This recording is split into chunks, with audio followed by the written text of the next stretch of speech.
সংসদ সদস্য প্রার্থীগণ, বিশিষ্ট রাজনীতিবিদ, সামাজিক বৃন্দ সহ সাংবাদিক, প্রিন্ট মিডিয়া সহ উপস্থিত দর্শক শ্রোতা, সবাইকে ধন্যবাদ।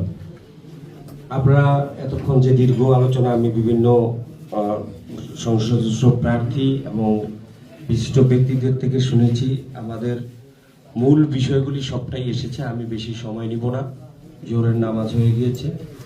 আমাদের মূল বিষয়গুলো এটা আমরা জানি।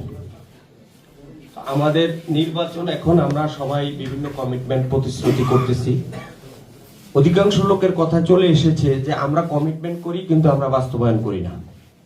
আমাদের নির্বাচনের আগে আমাদের দিল অন্তর যা থাকে, নির্বাচনের পর সেটা থাকে না। এখানে যারা কমিটমেন্ট করতেছেন, যারা করবেন, তারা যদি করতেন তাহলে এই দ্বীপ জেলা ভোলা, আল্লাহ তাআলা যেই জেলাকে এত খনিজ সম্পদ দিয়েছেন সেটা এত অবহেলিত জেলা থাকতো না। আপনারা জানেন যে ভোলা একটি নদী বেষ্টিত এলাকা, দ্বীপাঞ্চল। আমরা ছোটবেলায় দেখেছি যে ভোলা শহরে চাঁদমহল সিনেমা হল থেকে কালুপুরা, মধুপুরা বাস সার্ভিস চালু ছিল। সেই ভোলা এখন তুলাতুলি এবং এই কাছিয়ার এদিক দিয়ে তো মানে পরাণগঞ্জের এদিক দিয়ে তো নদী 1/2 কিলোমিটারের মধ্যে। আপনি এই ভোলাকে, এই খনিজ সম্পদকে তখনই কাজে লাগাতে পারবেন এই দ্বীপ জেলা ভোলাকে যখন স্থায়ী বাঁধ দেয়া হবে।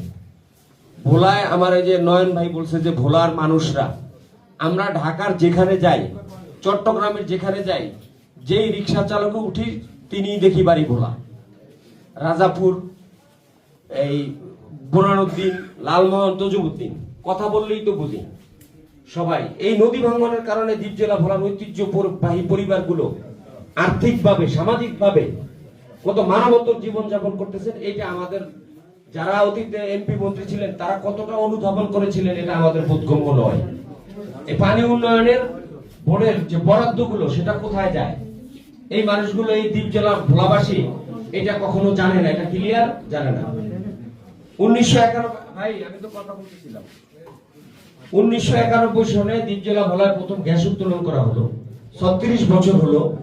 অতীতে যারা নেতা এমপি মন্ত্রী ছিলেন, এই দ্বীপ জেলা ভোলার একটা ভাগ্য ভালো তো সবসময় জাতীয় নেতা থাকে, খুব ভালো মন্ত্রী এখানে পায়। 91 সন থেকে গ্যাস পাওয়া গেল, 36 বছর হলো।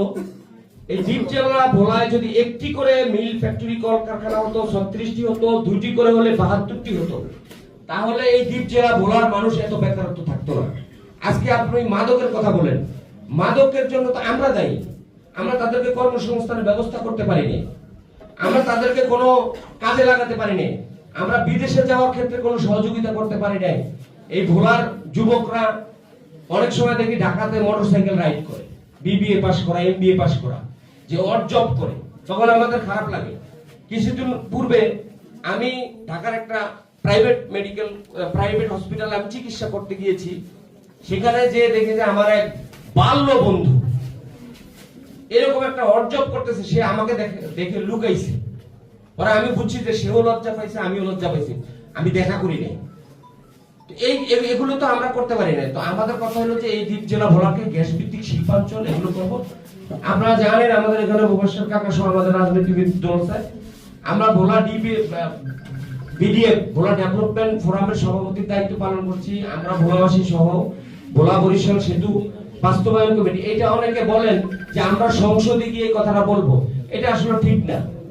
ভোলা বরিশাল সেতু এটা সংসদের বলা লাগবে, এটা একটা সম্পূর্ণ, আমরা সচিব সহ যাদের সাথে বসেছি, এটা একটা বিদেশি অর্থায়ন হবে। এখানে 30-35 হাজার কোটি টাকার একটা বিনিয়োগ।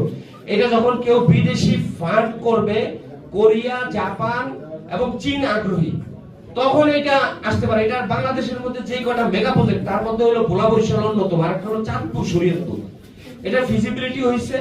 এখন আরেকটা দ্বিতীয় একটা অপশন আসছে, সেটা হলো যে ভোলা বরিশালের সেতুর যে সময় এবং কষ্ট, তার থেকে ভোলা মেন্দিগঞ্জ হয়ে দাঁতপুর দিয়ে যদি শরীয়তপুর সাথে হয়, সেটা সময় এবং অর্থ সাশ্রয়ী হবে।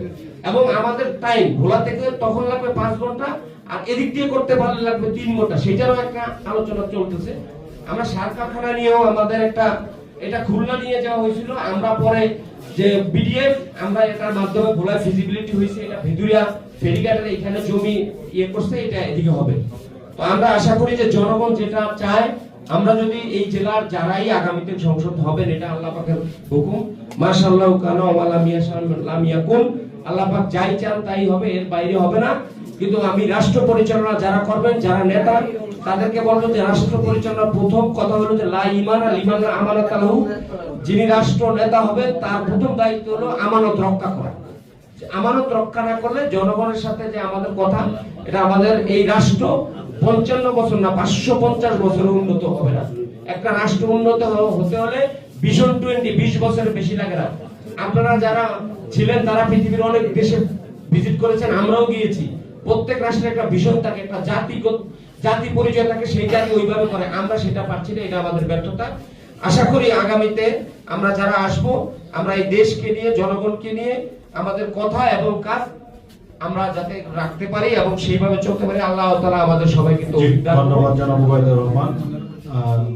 ধন্যবাদ সবাইকে। জনাব নিজামুল হক নাঈম কি আসেন?